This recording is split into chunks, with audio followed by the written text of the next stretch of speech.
Um, dois, três, quatro. Chegou a hora de falar do Sepultura, no último episódio da nossa série The Dark Side of the Flame. Sepultura será a 30ª banda desta série. Série que começou falando das bandas clássicas de rock e heavy metal, especialmente europeias, inglesas, escandinavas e também estadunidenses.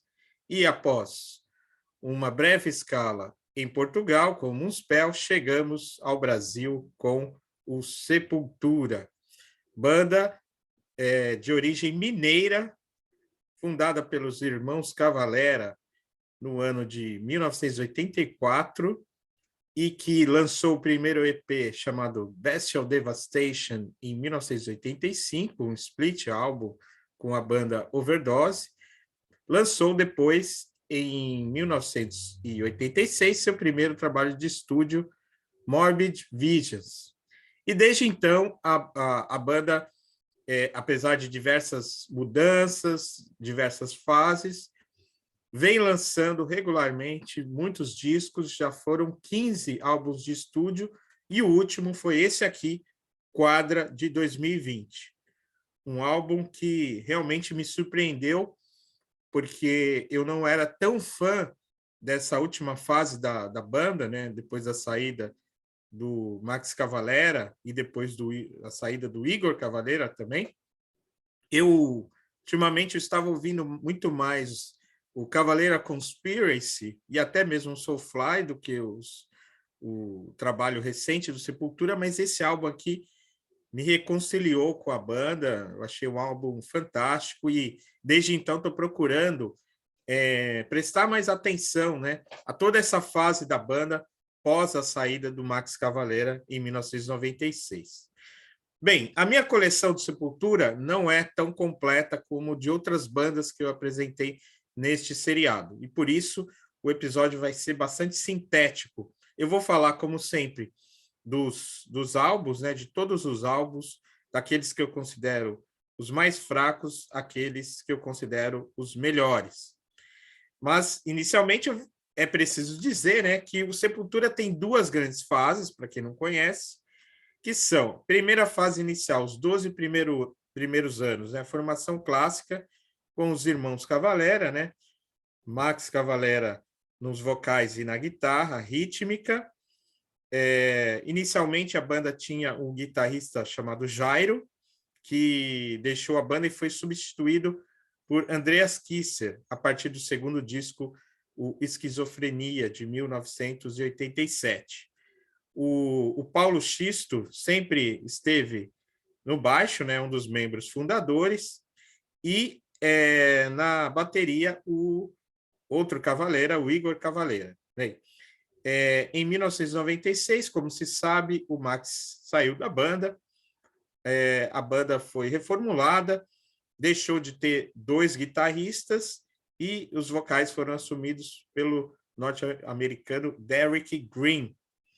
Bem, e a banda modificou bastante seu som durante os anos 90, não apenas pela saída do Max, mas antes mesmo já vinha deixando de lado uma sonoridade mais thrash metal para uma sonoridade mais de nu metal, de metalcore, com algumas influências de música industrial e punk. E ao longo dos anos foi, de fato, experimentando bastante, né?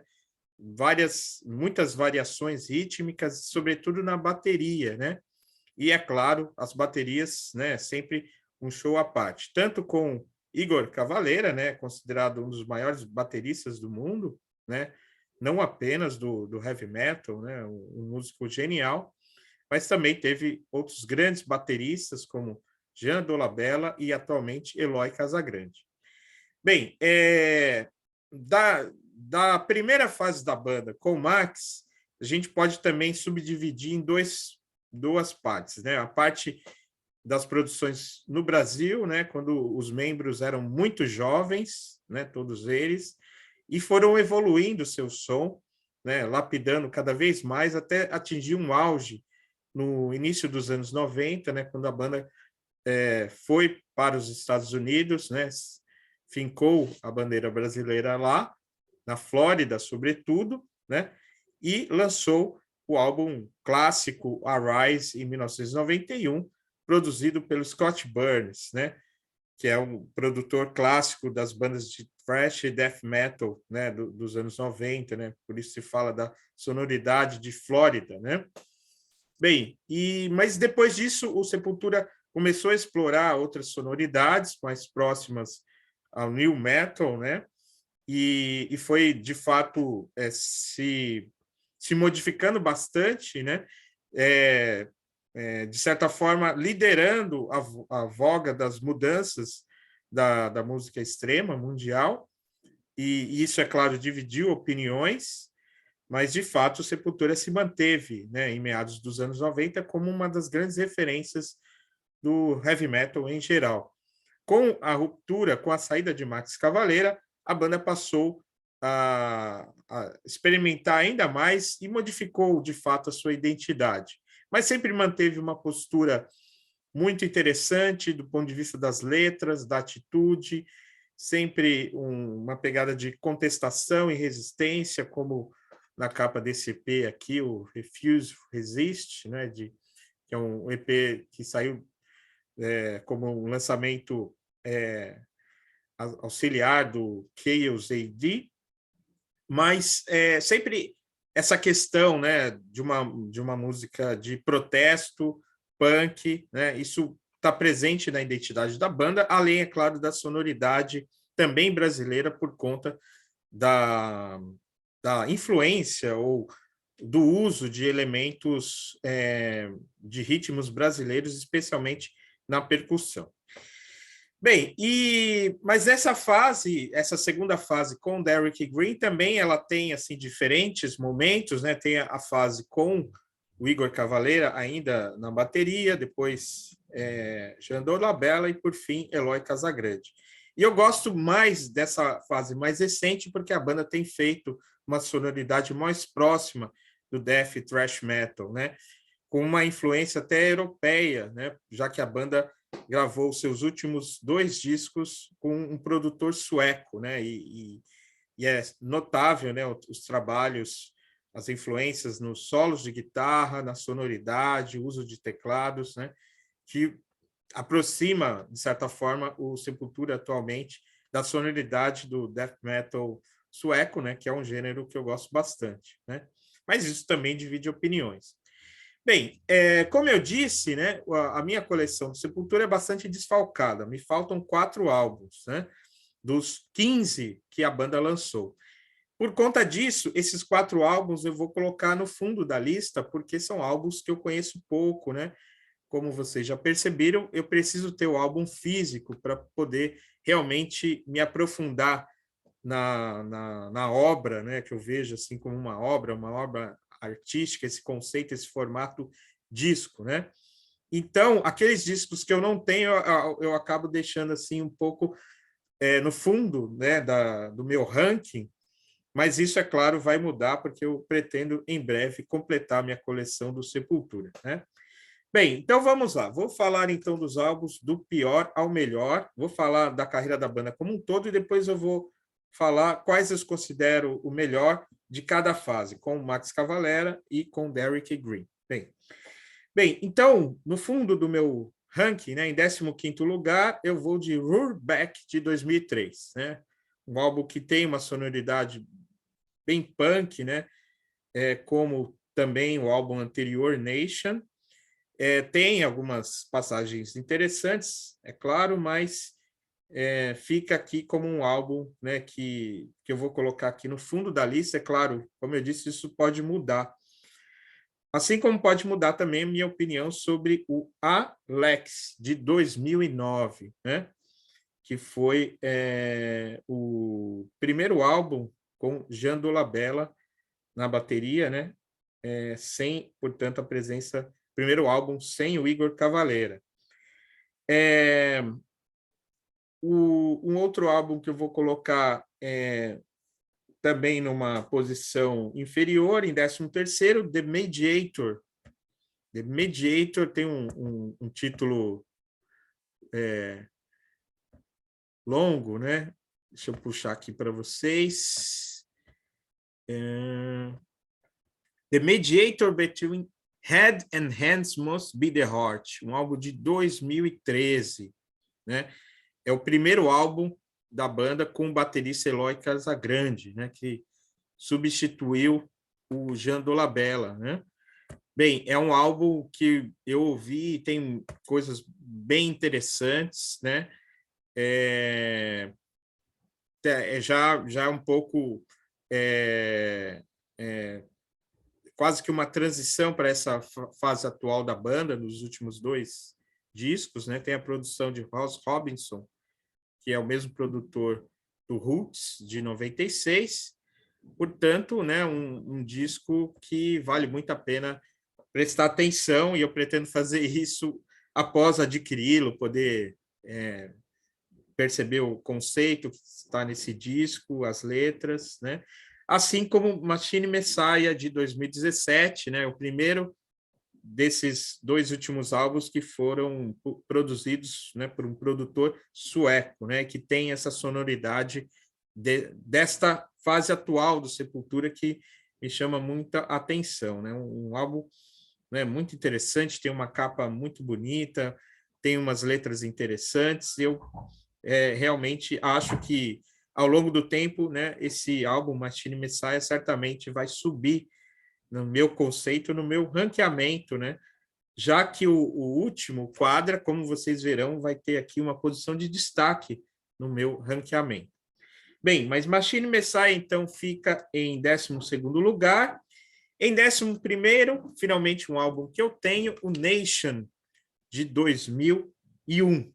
Né? É um álbum que assim, tem um conceito, né, punk, né? Tem um trabalho gráfico assim, muito interessante, né? A banda com essa identidade, assim, ela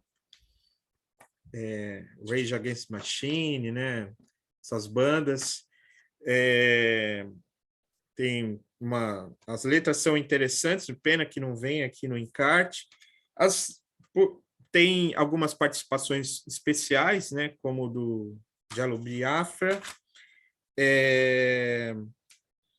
que faz vocal na música Polytrix, e outros elementos, né? São várias músicas aqui, alguns bônus, né? Tem o cover da Bela Lugosi's Dead, né? Do Bauhaus, muito interessante.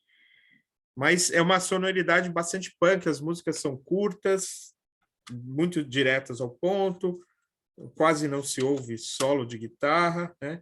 Isso faz falta e é por isso que o Nation fica em 11º lugar no meu ranqueamento. Em 10º, o Dante 21. Esse álbum aqui, lançado em 2006. Um álbum que ainda contém, foi o último, né, com a bateria do Igor Cavalera. Tem uma faixa aqui que eu gosto bastante, chamada Hóstia, que tem um cello, né, um violino, na falta de um solo de guitarra, né? Tem algumas coisas interessantes nesse disco, né? Embora, né, a sonoridade assim não seja das minhas favoritas, mas Dante 21 fica então em 10º lugar. Em 9º, o primeiro álbum da fase Derek Green, o Against, de 1998. É um álbum bastante rico, assim, né? Tem bastante coisa interessante, tem várias participações especiais, a participação do João Gordo, do Rato de Porão, na faixa Reza. Tem umas percussões muito interessantes na faixa Kamaitash. Tem a participação do Jason Newsted na faixa Hatred Aside, também muito interessante. Mas o que eu mais gosto nesse disco é a participação, né, na música Prenúncio, gravada ao vivo, com uma participação do Coffin Joe, o nosso Zé do Caixão, né, fazendo um discurso muito interessante, né, no contexto da banda e da música. é o ponto alto desse disco, que é um disco muito rico, né, que vale a pena ser escutado, assim, mesmo para quem não gosta tanto dessa fase, porque há algumas coisas assim de vanguarda mesmo presentes nesse e em outros discos do Sepultura que vale muito a pena prestar atenção. Muito bem, Against fica em 9º lugar. Em 8º, um dos melhores álbuns, né, da fase com Derrick Green é o Kairos, lançado em 2011, né? Um álbum bastante interessante, tem essa temática, né, do tempo, né? O Kairos é um momento, tem a faixa Relentless, que é muito boa, a Dialogue, a 6ª faixa, muito boa também. Enfim, tem uns aspectos bem interessantes, futuristas, distópicos. Kairos é um álbum muito interessante, é tecnicamente muito bom, bem produzido,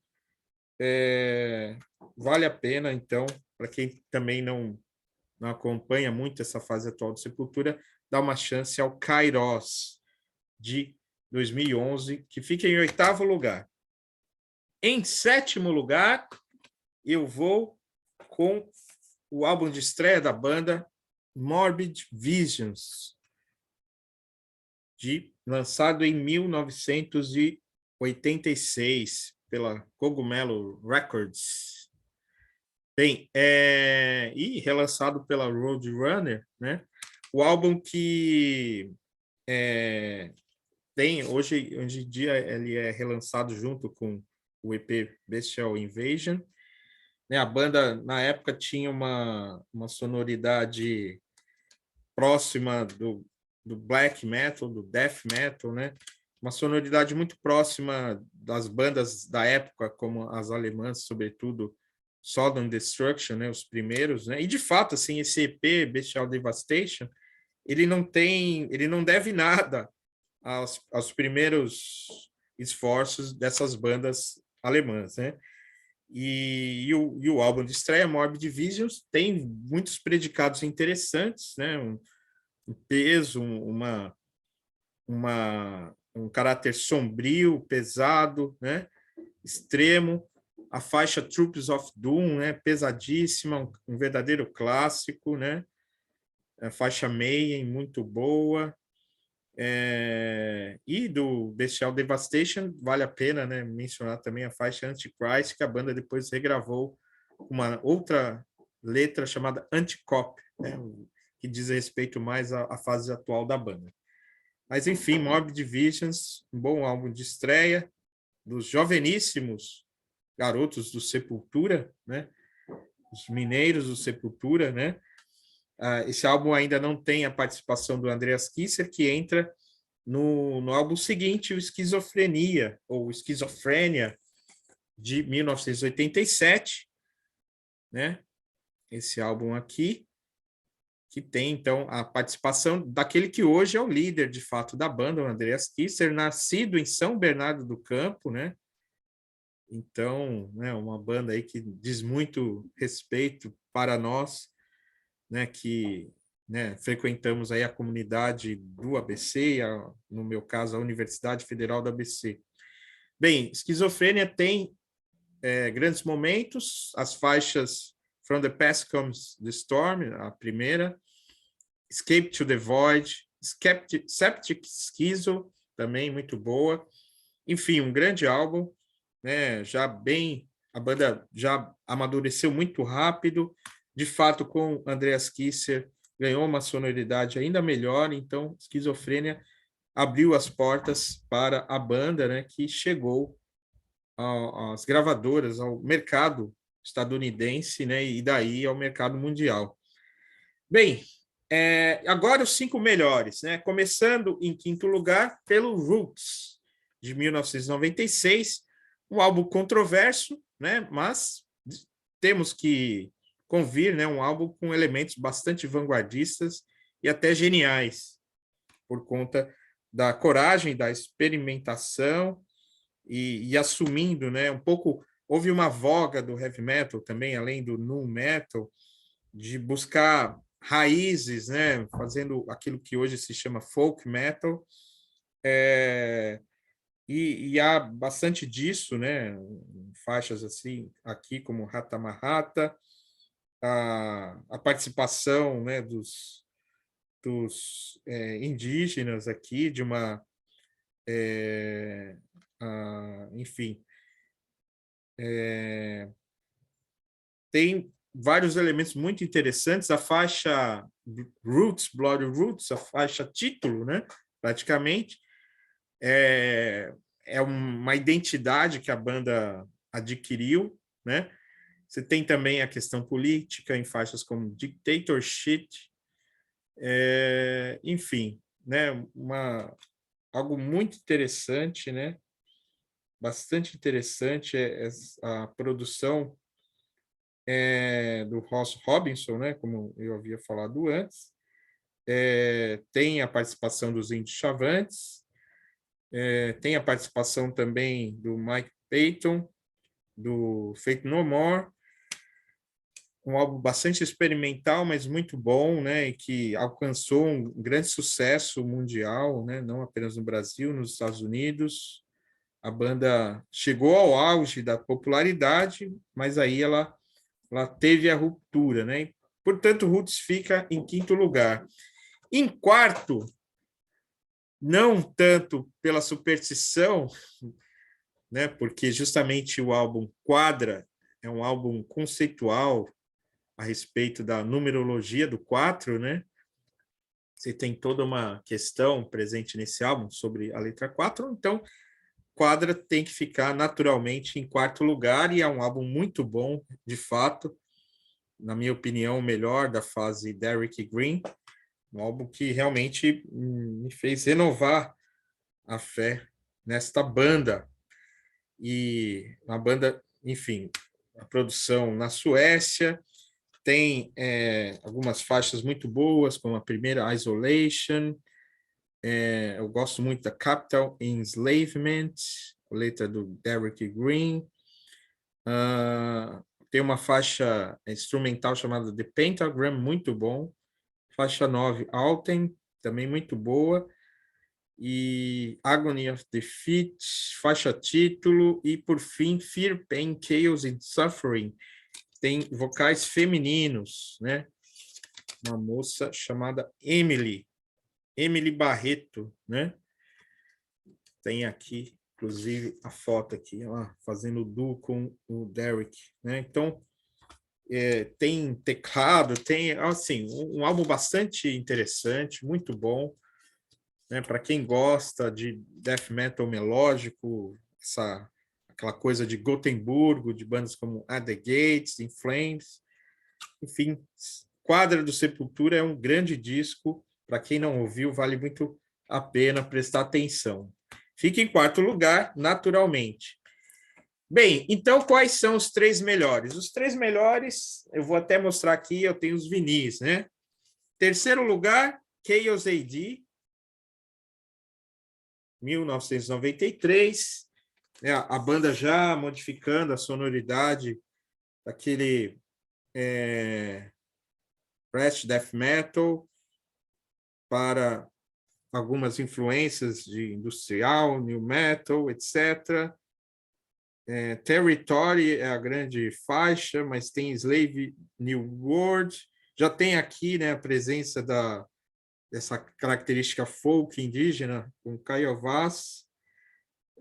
Biotech's Godzilla, uma faixa que, né, é uma precursora do metal ambiental, chamemos assim, né, de bandas como Gojira e outras atuais, né? Então, portanto, um álbum de vanguarda, né? E ainda que, né, fuja um pouco daquela essência que é a minha favorita do death thrash metal dos álbuns anteriores, é um grande disco, não tem como negar. Chaos AD de 1993 fica em terceiro lugar. Em segundo, Beneath the Remains, né, que primeiro disco da banda gravado em solo estadunidense, foi gravado na Flórida, no Murray Sound Studio, mixado pelo Scott Burns. Enfim, e temos clássicos aqui, como Inner Self e Mass Hypnosis, além da faixa título e outros momentos muito bons desse disco clássico, Beneath the Remains. Para muitos, até o melhor disco da banda, mas eu prefiro o Arise. O Arise é, na minha opinião, não apenas o melhor disco do Sepultura, mas um dos melhores discos de death thrash metal, né? Uma das grandes obras-primas também do Scott Burns, que produziu junto com a banda essa obra-prima, né? Que o que eu gosto nesse disco, né? Além da técnica, da velocidade, da brutalidade, é essa sonoridade, né? Das produções do Scott Burns, uma coisa mais um Death Doom, né? Não é à toa, soa muito parecido também com Cause of Death do Obituary, lançado no ano anterior, em 1990. E esse disco, né? Ele, enfim, fez com que a banda estourasse de vez, né? Tenha feito logo depois uma turnê muito longa. Claro que desse disco nós destacamos as faixas título, a Dead Embryonic Cells e a Desperate Cry, né? Essas três já colocam a banda aí, né? Já são suficientes para transformar esse num grande disco, mas as outras faixas são igualmente boas, né? Um disco bom do início ao fim, lá do A, lá do B, e fecha com chave de ouro com o cover do Motorhead, Orgasmatron, né? Que é melhor que o original. E se tratando de Motorhead, isso é uma grande façanha, né? Bem, então é isso, meus amigos. Essa é, em minha modesta opinião, a forma como eu faço o ranqueamento dos discos do Sepultura, né? Então, eu vou resumir aqui, né? Porque é uma discografia complexa. Em primeiro lugar, Arise. Segundo, Beneath the Remains. Terceiro, Chaos AD. Quarto, Quadra. Quinto, Roots. Sexto, Esquizofrenia. Sétimo, Mob Divisions. Oitavo, Kairos. Nono, Against. Décimo, Dante 21. 11º, Nation. 12º, Machine Messiah. 13º, The Mediator, between, como é? The Mediator, Between Head and Hands Must Be the Heart. E em 14º, Alex. E 15º, Hurback, né? Bem, e para concluir de vez, né? Com Derek Green, o meu ranqueamento seria o seguinte: em primeiro lugar, o Quadra, né? Em segundo, Kairos. Terceiro, Against. Quarto, Dante. Quinto, Nation. Sexto, Machine Messiah. Sétimo, The Mediator. Oitavo, Alex. E nono, Roarback. E com Max, que de fato é a minha fase favorita, né? Primeiro, Arise. Segundo, Beneath the Remains. Terceiro, Chaos AD. Quarto, Roots. Quinto, Esquizofrenia. E sexto, Morbid Divisions. Bem, é isso, meus caros. Assim eu encerro, né, essa primeira fase desta série, a primeira temporada de The Dark Side of the Flame. Eu comentei as discografias e apresentei para vocês as minhas coleções das minhas 30 bandas prediletas.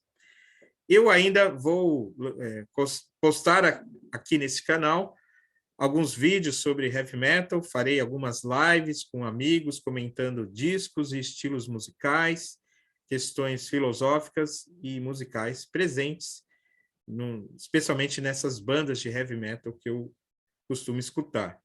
E também vou dar continuidade aos vídeos falando dos lançamentos, fazendo reviews, resenhas dos lançamentos, né? Nós tivemos aí recentemente algumas bandas, inclusive dessas 30 bandas, né, como Creator, lançando álbuns. Há algumas outras bandas que eu eventualmente posso, ao completar a coleção, falar delas aqui no canal. Algumas que eu já até tenho toda a coleção e posso falar sobre elas. Bandas como Ghost, Hypocrisy, Rotting Christ. E é isso, nós continuaremos por aqui. Façam inscrição no canal, ajudem esse professor de filosofia a divulgar seu trabalho e seu gosto por livros e discos. Obrigado por acompanhar a série e até a próxima.